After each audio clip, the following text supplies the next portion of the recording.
మనసా వాచా మనసిస్తే మైసూర్ ప్యాలెస్ రాసిస్తా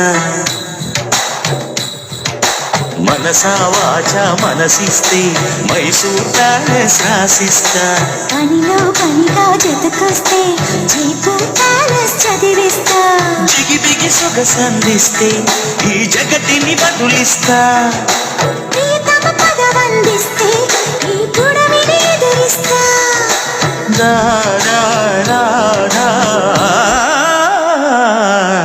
పనిలో పనిగా జతకొస్తే జైపూర్ ప్యాలెస్ చదివిస్తా మనసా వాచా మనసిస్తే మైసూర్ ప్యాలెస్ రాసిస్తా